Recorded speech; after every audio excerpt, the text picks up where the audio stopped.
ఇప్పుడు రాష్ట్ర ప్రభుత్వం ద్వారా మాకు తీవ్రంగా నష్టపోయినామని చెప్పేసి మీరు రోడ్ల మీదకి వచ్చి ప్రచారం చేస్తున్న పరిస్థితి. మరి వాళ్ళేమో మీరు రోడ్ల మీదకి వస్తే రోడ్ల మీద ఎరిగే వాళ్ళందరూ ప్రచారం చేసే వాళ్ళందరూ పేడ్ బ్యాచ్ అని చెప్పేసి అంటా ఉన్నారు. దీనికి ఏం చెప్తారు? ఓకే అన్న, ఈ క్వశ్చన్ మిమ్మల్ని ఎవరు అడిగారు నాకు తెలియదు, కానీ నిజం చెప్పాలంటే ఈ కాంగ్రెస్ ప్రభుత్వంలో ఉన్నటువంటి మంత్రులు గాని ముఖ్యమంత్రి గాని వాళ్ళకంటే పెద్ద పేడ్ బ్యాచ్ ఎవరు? వాళ్ళే పెద్ద పేడ్ బ్యాచ్. ఎట్లా పేడ్ బ్యాచ్ అంటే రాష్ట్ర ప్రజలు న్యాయం చేస్తారు కావచ్చు, మంచి పరిపాలన అందిస్తారు చెప్పేసి వాళ్ళకు ఓటు, అమూల్యమైన ఓటు వేశారు. ఆ ఓటు ముందు నీ నోటు పనిచేయదు. నువ్వు 1,00,000 కోట్లు ఇచ్చినా, నువ్వు 1,00,00,000 కోట్లు ఇచ్చినా కూడా ఆ ఒక్క ఓటు మీద రాదు.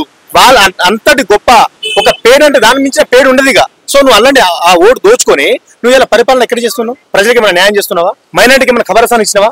జూబ్లీస్ లా? సో ఇవన్నీ కూడా అంటే ఇప్పుడు నువ్వు పెద్ద దొంగ కదా, నువ్వు పెద్ద పేడిది. నువ్వు అంత తీసుకొని ఇవాళ నువ్వే పరిపాలన చేస్తున్నావు. నిరుద్యోగులు 2 లక్షల ఉద్యోగాలు ఇస్తామని చెప్పినావు ఒక 1 year లో. ఎక్కడ ఇచ్చినావు? గత ప్రభుత్వం ఇచ్చిన నోటిఫికేషన్ అన్ని కూడా నువ్వు ఇక నియామక పత్రాలు ఇచ్చేసి నేను ఇచ్చిన అంటే ఎవరు నమ్ముతారు? సో కాబట్టి కాంగ్రెస్ నాయకులు చెప్పాలంటే మాకు వాళ్ళ మీద కోపం కాదు, ప్రభుత్వాన్ని ఇలా మేము ఎందుకు ప్రశ్నిస్తున్నామంటే నువ్వు పరిపాలన శాఖ అందిస్తలేవు. సో కాబట్టి అది ఇలా జూబ్లీస్ ప్రజలు కూడా ఒకటి గమనించాలి. దయచేసి ఇక్కడ సీటు కనుక కాంగ్రెస్ పార్టీ కోల్పోతేనే రాష్ట్ర ప్రభుత్వం మొత్తానికి కూడా ప్రజలందరికీ న్యాయం జరుగుతుంది. ఎందుకంటే ఈ 2 ఏళ్లలో ఎలాంటి పరిపాలన అందించలే, ఎలాంటి అభివృద్ధి కార్యక్రమాలు చేయలేదు. కాబట్టి ఇప్పుడు ఇక్కడ వీళ్ళు కనుక సీట్ కనుక ఓన్ చేసుకుంటే ఆయనతో 3 సంవత్సరాలు కూడా ఏం పరిపాలన చేయరు. ఎందుకంటే మేము పరిపాలన శాఖ అందించకుండా కూడా మమ్మల్ని గెలిపిస్తున్నారు అని చెప్పేసి ఒక అహంకారంతోనే వాళ్ళ సొంత ఆస్తులు కూడగట్టుకోవడం కోసం పనిచేస్తారు తప్ప ప్రజలకైతే ఎలాంటి పరిపాలన అందించరు. ఈ కోట్లు అలానే ఉంటాయి, వాళ్ళ బతుకులు అలానే ఉంటాయి, వాళ్ళ కొడుకులకు ఉద్యోగాలు రావు, వాళ్ళ కొడుకులు మళ్ళీ ఇదే పని చేయాలా, ఇవే మటన్ కొట్టు పెట్టుకోవాలా అంటే మేము ఉద్యోగాలు చేద్దా, మేము చట్టసభలో పోవద్దా, మేము మీలాగా మేము బతకూడదా? ఇవాళ వాళ్ళ ఇండ్లు ఒక్కొక్క బాత్రూమ్ చూస్తేనే గోపురం లెక్క ఉంటాయి. ఈ పైసలు ఎక్కడి? జనాల పైసలు కావా? మేము కొన్ని ట్యాక్సులు కావా? అంటే ఇలా ఇష్టం ఉండి మాట్లాడితే ఎవరు పడతారు? కాబట్టి దాంతో దద్దమ్మలు ఉన్నారు. ఈ కేబినెట్ మినిస్టర్లు అందరూ కూడా ఒక్కరు కూడా ఒక డిగ్రీ పాస్ అయ్యలేరు. వీళ్ళంతా మా సమస్యల కోసం మేము పోతే ఈ జియో వల్ల నాకు ఒక 150 మార్కులు వచ్చినా కూడా నాకు ఉద్యోగం రాలేదంటే ఏం జియో ఇది? ఏ భూమి సర్వే నెంబర్ అంటాడు? నువ్వు తెచ్చిన జియో నాకు ఇట్లా ఉద్యోగం రాలంటే ఏ భూమి సర్వే నెంబర్ అంటారు? ఇలాంటి దద్దమ్మలకు మేము చెప్తూ బాగుంటుంది. కాబట్టి వీళ్ళకి బుద్ధి చెప్పాలంటే చట్టసభల్లో చదువుకున్నటువంటి ఉన్నత చదువుతున్న విద్యావంతులు కూడా ఆ చట్టసభలు ఉండాలి. అప్పుడే మా నిరుద్యోగులకు కానీ ప్రజలకు కూడా మంచి సభ అందించేటువంటి కార్యక్రమం ఉంటుంది. కాబట్టి అన్న, అదే విధంగా మీ మీడియా నుంచి ఒక క్వశ్చన్ చేయాలనుకుంటున్నా. ఎవరిని అంటే ఎవరైతే నేను సంఘ సంస్కర్త అని, ఎవరైతే నేను ప్రజల యొక్క అభివృద్ధి కోసం మాట్లాడతాను, ఎవరైతే యువకులకు నేను సపోర్ట్ చేస్తా చెప్పేసి ఈ జ్ఞానులు ఉంటారు కదా, ఎందుకు మరి ఇవాళ మాకు మద్దతుకు రావట్లేదు? ఎందుకు మరి? ఇప్పుడు యువత ముందుకు రావాలి, యువతకు మేము సపోర్ట్ చేస్తాము, మీరు చదువుకున్న వాళ్ళు చట్టసభలు ఉండాలని చెప్పేసి టీవీలల్లా ఒక యూట్యూబ్ ఛానల్ పెట్టుకుని 4 గోడల మధ్యలో పెద్ద భజన చేస్తూ ఉంటారు కదా, ఎందుకు ఇవాళ రావట్లేదు అని చెప్పేసి వాళ్ళకి క్వశ్చన్ చేస్తున్నాం. వాళ్ళ పేర్లు కొంతమంది చెప్పదలుచుకోలేదు, కానీ మరి ఇలా మేము యువత ఒక అడుగు ముందేసి ధైర్యంతో వస్తున్నాం. ప్రభుత్వాన్ని తప్పులు ఉన్నటువంటి మొత్తం కూడా మేము ప్రశ్నిస్తున్నాం. మరి మాకు ఎందుకు మద్దతు రావట్లేదు అంటే మాటల వరకేనా? సో కాబట్టి దయచేసి ఇలాంటి వాళ్ళు ప్రభుత్వాన్ని కానీ అంటే ప్రభుత్వంలో ఉన్నటువంటి ఇలాంటిదంతా కూడా మన ఈ ప్రజలకు చాలా హానికరం. కాబట్టి దయచేసి ఇప్పటికైనా 2 రోజులు టైం ఉన్నది, మాకు మీరు మద్దతు ఇవ్వాలని చెప్పేసి నేను కోరుకుంటున్నా. అదేవిధంగా మాకన్నా నవీన్ యాదవ్ మీద మాకు ఇలాంటి కోపం లేదు. నవీన్ యాదవ్ అన్న వ్యక్తిగతంగా మంచి వ్యక్తి కావచ్చు, కానీ ఎప్పుడైతే కాంగ్రెస్ పార్టీని ఎంచుకున్నాడో, ఎప్పుడైతే కాంగ్రెస్ పార్టీ నుంచి టికెట్ తీసుకున్నాడో అన్నకు ఉన్నటువంటి క్రెడిబిలిటీ ఇందాక మా మిత్రుడు అన్నట్టుగా కోల్పోయాడు. ఎందుకంటే మేము అతన్ని ఏం అనట్లేదు. ఆయన నిజంగా ప్రజలకు న్యాయం చేయాలనుకుంటే నాకు ఓట్లు వేయకండి, నన్ను ఓడించండి అని చెప్పేసి అడగాలి. అంటే ఎట్టి పరిస్థితుల్లో పార్టీని గెలిపించాలని చెప్పేసి మంత్రులంతా, ఎమ్మెల్యేలంతా, కార్పొరేటర్లంతా కూడా బాగా వేసిన పరిస్థితి జూబ్లీస్ అన్న. దీన్ని ఎలా ఇస్తారు అన్న? అసలు ఇది ఎంత సిల్లీ విషయం అంటే నిజంగా జూబ్లీస్ టికెట్ కనుక రాకపోతే, జూబ్లీస్ ఒకసారి సీట్ గెలవకపోతే వాళ్ళ మంత్రి పదవులు పోతున్నాయన్న? ముఖ్యమంత్రి పదవి అయినా పోతుందా? పోదు కదా. మరి ఎందుకంత తాపత్రయపడుతున్నారు? ఎందుకంత తహతలాడుతున్నారు? ముంద తుఫాను వల్ల అక్కడ రైతుల యొక్క బాధలు చూస్తే వర్ణనాతీతం. అవునా కదా? మీరు చూస్తూ ఉన్నారు, మొత్తం పంటలన్నీ ఆగమయం అయిపోయినాయి.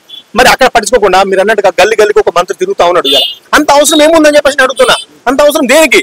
ఈ సీటు కోరుకుంటే నీకేమొస్తుంది? అంటే పరిపాలన మొత్తం అయిపోతుందా? ఈ సీట్ నువ్వు కోల్పోయినా నష్టం లేదు కదా.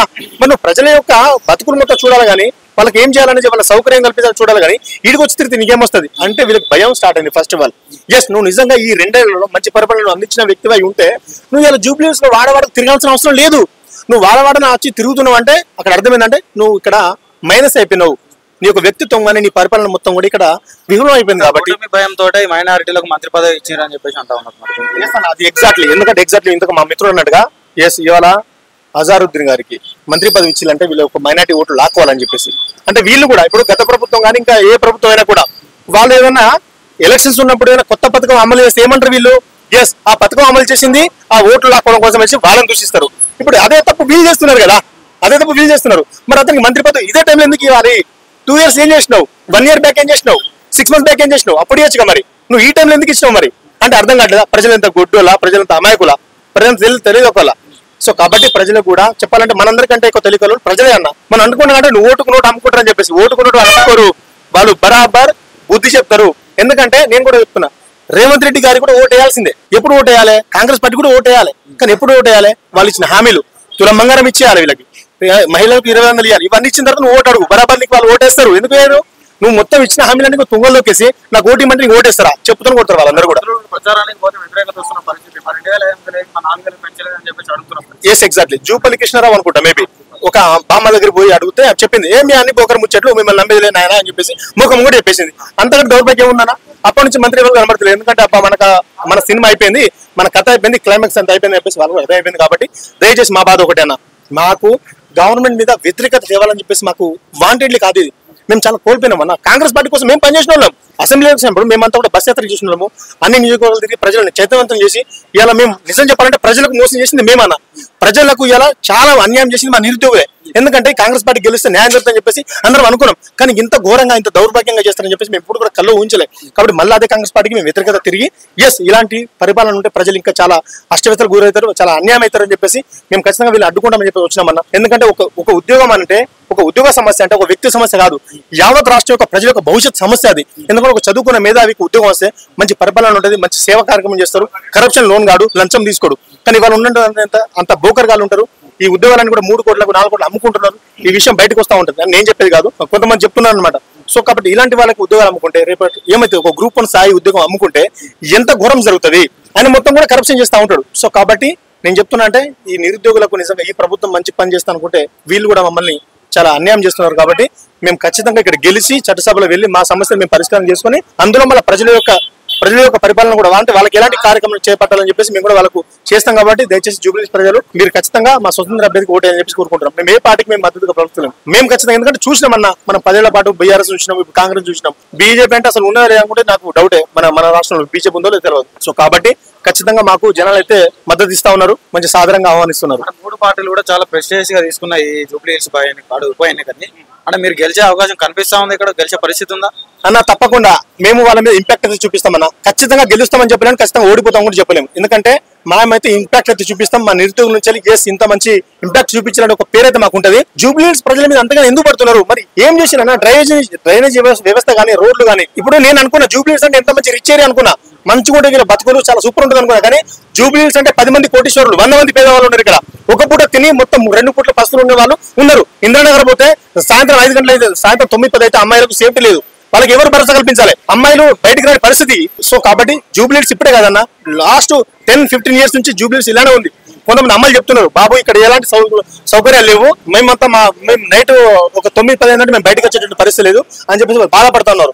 కాబట్టి జూబ్లీహిల్స్ నిజం చెప్పాలంటే చాలా మంది పేదవాళ్ళు ఉన్నారు, కటిక పేదవాళ్ళు ఉన్నారు. ఇక్కడ ఎలాంటి అభివృద్ధి కార్యక్రమాలు చేపట్టలే. కాబట్టి జూబ్లీహిల్స్ ప్రజలు కొంచెం గమనించాలి, ఖచ్చితంగా గమనించాలి. మాకైతే ఓటేసి చెప్పేసి ఇప్పుడున్న రోజుల్లో చూసుకున్నట్టయితే నోటు ఓటును శాసిస్తుంది. ఇప్పుడున్న రోజుల్లో మరి మీరు గెలిచే అంత డబ్బులు మీ దగ్గర అన్న, అది ఆ కాలం పోయింది. ఇప్పుడు ఓటు కోసం ఎవరు కూడా లొంగరు. మేమేమంటున్నాం అంటే ఎవరు డబ్బులు ఇచ్చినా కూడా మీరు తీసుకోవద్దు, డబ్బులు తీసుకోవద్దు, వాళ్ళ డబ్బులు వాళ్ళకి ఇచ్చేయండి, ఎందుకంటే డబ్బులు తీసుకున్న తర్వాత మనం ఓటేస్తే నిజం చెప్పాలి వాళ్ళకంటే పెద్ద కరప్షన్ మనం అవుతాం. కాబట్టి వాళ్ళు ఇచ్చే 5,500 రూపాయలు మనకు తిండి పెట్టవు, దాన్ని మనం ఎల్లకాలం బతకలేము. దానివల్ల నీకు మహా అయితే ఒక పూట బీరు తింటూ తాగుతూ కానీ అది మనకు కరెక్ట్ కాదు. దాని ప్రజలు కూడా ఖచ్చితంగా వాళ్ళ అవేర్నెస్ అవి తీసుకోరు. మీ ముష్టి డబ్బులు మాకు వద్దురు నాయన, మీరు ఇచ్చిన పరిపాలన, మీరు ఇచ్చిన మన పథకాలు, ఆ హామీలన్నీ కూడా మాకు నెరవేర్చని చెప్పేసి అడుగుతున్నారు ప్రజలు. వాటికి వాళ్ళు కకృతి పడరు అని చెప్పేసి మాకైతే నమ్మకం ఉంది. ఎందుకంటే మేము చూస్తా ఉన్నాం, ఇప్పుడు గత 10 డేస్ నుంచి మేము చేస్తున్నాం కదా, వాళ్ళు చెప్తా ఉన్నారు, బిడ్డ మేము వాళ్ళు ఇచ్చే డబ్బులు కానీ వాళ్ళు ఇచ్చే ముష్టి డబ్బులకు మేము ఆశపడము, ఖచ్చితంగా మేము వేస్తామని చెప్పేసి వాళ్ళందరూ కూడా మద్దతు తెలుపుతా ఉన్నారు. Thank you. చెప్పండి బ్రదర్, ఎట్లా సాగుతుంది ప్రచారం? రాష్ట్రంలో నోటిఫికేషన్లు కానీ ఉద్యోగాలు కానీ సకాలంలో ఇస్తే మరి చదువుకున్న వాళ్ళు నిరుద్యోగులు రాజకీయ అరగంట చేసే అవకాశాలు ఉండవు. నువ్వు సకాలంలో నోటిఫికేషన్ ఇస్తే చదువుకున్నవాడు రాజకీయం ఎందుకు చేస్తాడు? చదువుకుంటాడు కదా. ఇదే ముఖ్యమంత్రి వర్యులు ప్రతిపక్షంలో ఉన్నప్పుడు 2 లక్షల ఉద్యోగాలు మేము భర్తీ చేస్తామని అన్నాడు. రాగానే 2 లక్షల ఉద్యోగాలు భర్తీ చేస్తామన్నాడు. ఇప్పటి వరకు 2 ఉద్యోగాలు కూడా భర్తీ చేయలేదు. 2 లక్షల ఉద్యోగాలు భర్తీ చేస్తామని చెప్తా ఉన్నారు. ఎక్కడ గత ప్రభుత్వాలు ఇచ్చిన ఉద్యోగాలను నువ్వు అపాయింట్మెంట్ ఇస్తే ఇచ్చినట్టేనా? ఒక మంత్రి 60,000 అంటారు, ఇంకో మంత్రి 70,000 అంటారు, ఇంకో మంత్రి 80,000 అంటారు. అంటే గత ప్రభుత్వాలు ఇచ్చిన ఉద్యోగాలను నువ్వు ఇచ్చి అపాయింట్మెంట్ ఇచ్చి అప్పుడు చెప్పుకో. రాష్ట్రంలో ఇప్పుడు కేవలం ఒక జూబ్లీహిల్స్ బై ఎలక్షన్ వచ్చినప్పుడు అధికార పార్టీ ఎమ్మెల్యేలు కావచ్చు, మంత్రులు కావచ్చు, ముఖ్యమంత్రులు ఇక్కడ వచ్చి ప్రచారం చేస్తున్నారు. రాష్ట్రంలో ఏ సమస్యలు లేవా? మొన్న తుఫాన్ వచ్చేసి వరంగల్, ఖమ్మం అదంతా సూర్యాపేట కావచ్చు అంతా కొట్టుకొని పోయింది కదా, వీళ్ళు అక్కడ పరామర్శించారా? మొన్న జరిగినట్టు యాక్సిడెంట్ రంగారెడ్డి జిల్లాలోని మిర్జాగూడలో జరిగినట్టు 17 మంది చనిపోయారు, వాళ్ళ కుటుంబాలకు వెళ్ళి పరామర్శించారా? అంటే కేవలం రాజకీయ న్యాయాలు doing duty for the sake of your salary, not for the society. వీడికి ఇలా లగ్జరీగానే తిరగడం తప్ప వీళ్ళకు జనాలకు వెళ్ళి పరామర్శించడం అనేది లేదు.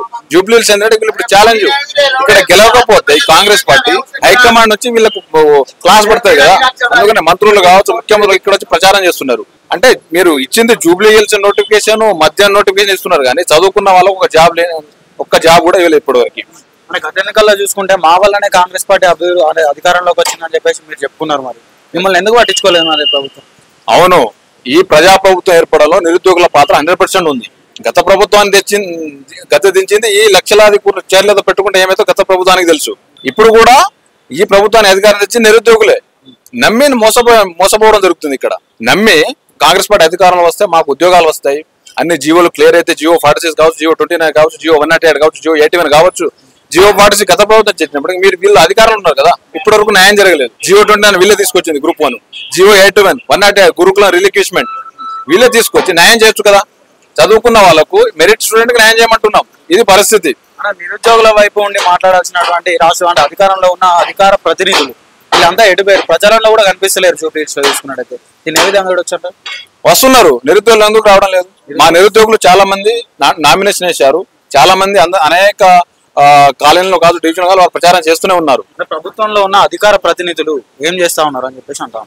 అధికార ప్రతినిధులు ఏముంటాయంటే ఇప్పుడు వాళ్ళకు ఒకటే ఏం కనబడతలేదు. ప్రజాప్రభుత్వంలో జూబ్లీహిల్స్ వాళ్ళకి ఛాలెంజ్ అయింది. ఇప్పుడు గెలవకపోతే వాళ్ళకి ఇప్పుడు ఇక్కడ నుంచి స్టార్ట్ ఇక కాంగ్రెస్ పార్టీ పతనం అనేది స్టార్ట్ అవుతుంది. గెలవకపోతే అంతే, ఇక రాబోయే 3 సంవత్సరాల్లో 3 సంవత్సరాలు అధికారం ఉన్నారు కదా, నెక్స్ట్ అధికారం కోల్పోవడం ఖాయం. 3 పార్టీలకు కూడా ప్రతిష్టాత్మకంగా మారినాయి ఈ జూబ్లీహిల్స్ ఉప ఎన్నిక అనేది. నిరుద్యోగుల ప్రచారం జోరుగా సాగిస్తా ఉన్నారు, దీన్ని ఏ విధంగా చూడవచ్చు, ఎట్లా ఉండబోతుంది? తెలంగాణలో జరుగుతున్న జూబ్లీహిల్స్ ఉప ఎన్నికల్లో మెయిన్ గా ఇక్కడ నిరుద్యోగులు పోటీ చేయడానికి కారణం కాంగ్రెస్ పార్టీ, ఇప్పుడున్న ముఖ్యమంత్రి రేవంత్ రెడ్డి గారు. ఈ నిరుద్యోగులు ఇక్కడ ఎందుకు చేస్తున్నారంటే పోయిన వద్దురా నాయన టిఆర్ఎస్ పార్టీ ప్రజాపాలన కావాలని ఈ రోజు ప్రజాపాలన తెచ్చుకుంటే విద్యార్థులు వాళ్ళ నిరుద్యోగ బాధ ఎట్లా ఉంటుందో రాష్ట్రం అంతా బస్ యాత్ర చేస్తూ కాంగ్రెస్ పార్టీకి ఓటేయాలి, ఏరే పార్టీకి ఓటేయొద్దని ప్రచారం చేసిన నిరుద్యోగులం మేము మా ఇంట్లో చెప్పుకున్నాం. అమ్మ ఇన్ని రోజులు 9 సంవత్సరాలు టిఆర్ఎస్ పార్టీ పరిపాలన ఉంది కదా, ఇప్పుడు కాంగ్రెస్ పార్టీకి వేద్దాం, ప్రజాపాలన మనకు నోటిఫికేషన్ వస్తుంది, జాబ్ వస్తుంది, మనం సెటిల్ అవుతామని ఇంట్లో చెప్పుకున్నాం. ఈ రోజు వాళ్ళు అమ్మ నాన్న వాళ్ళు అడుగుతున్నారు, ఏందాయన ఇట్లా చెప్పినావు, ఇప్పుడు దాకా 2 సంవత్సరాలు అవుతుంది పరిపాలన చేసి, నువ్వు ఒక్క నోటిఫికేషన్ రాలేదని వాళ్ళు బాధపడతా ఉన్నారు. ఈ సందర్భంలో ఇక్కడ నిరుద్యోగులు పోటీ చేయడం, ఇప్పుడు ఆష్మా గారు చేయడానికి మెయిన్ రీజన్ రేవంత్ రెడ్డి గారు.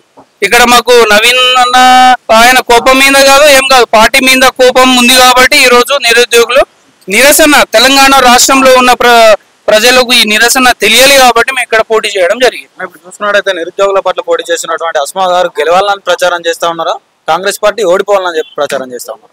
ఇక్కడ ఆష్మా గారు గెలవాలని ప్రచారం చేస్తున్నాం. ఎందుకంటే సరే గెలవకపోయినా గానీ ఒక తెలంగాణలో ఉన్న ప్రజలకు ఒక మెసేజ్ వెళ్ళిపోతా ఉంటది. ఎందుకంటే వ్యతిరేకం ఉన్నది దేనికి, ఇప్పుడు పరిపాలన ఉన్నది కాంగ్రెస్ పార్టీ కాబట్టి ఆటోమేటిక్ గా మేము కాంగ్రెస్ పార్టీకి వ్యతిరేకంగా మాట్లాడతాం. మేము టిఆర్ఎస్ వాళ్ళు మాట్లాడాం కదా, అది ప్రతిపక్షంలో ఉంది, అది ఇప్పుడు గవర్నమెంట్ లో ఉంది కాబట్టి మేము కాంగ్రెస్ పార్టీకి వ్యతిరేకంగా మా అభ్యర్థి ఆస్మా గారికి ఓటేసి గెలిపియాలని ఇక్కడ బంజారా జూబ్లీహిల్స్ ప్రజలు కోరుతా ఉన్నాము.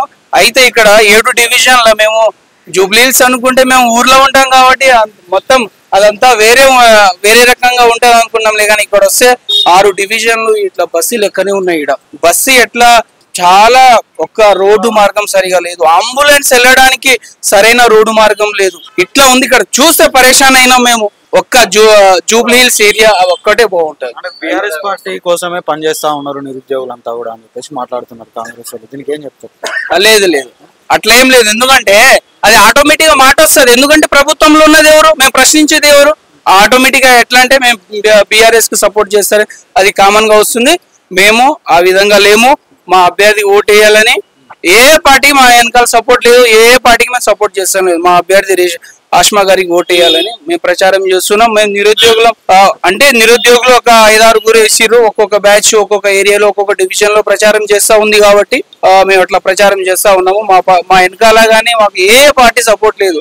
ఒక కండువా వేసుకోవడానికి, ఒక పాంప్లెట్ వేసుకోవడానికి మా దగ్గర డబ్బులు లేక తలా ఇంతో పెట్టుకొని అట్లా ఒక ప్రచారాన్ని కొనసాగిస్తూ ప్రజల దగ్గరికి వెళ్ళి వాళ్ళ బాధలు ఎట్లుంది, ఇప్పుడు 2 సంవత్సరాలు ఈ కాంగ్రెస్ పరిపాలన ఎట్లుంది అడుగుతా ఉన్నాము. వాళ్ళ సమస్యలు మాకు చెప్తా ఉంటే చాలా బాధాకరమైన విషయం. మీరేం చెప్తా ఉన్నారు ప్రజలకు ఓటేయమని చెప్పేసి ఎలా ప్రచారం చేస్తాం?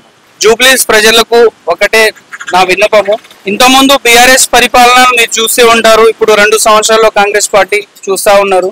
ఈ ఒక్కసారి మా అభ్యర్థి ఆష్మా గారికి మీరు గెలిపిస్తే అసెంబ్లీలో ఒక విద్యార్థి కూర్చొని విద్యార్థి ఒక బాధ ఏంటిదో తెలుస్తుంది కాబట్టి ఖచ్చితంగా మా ఆష్మా గారిని గెలిపించాలని కోరుతున్నాము.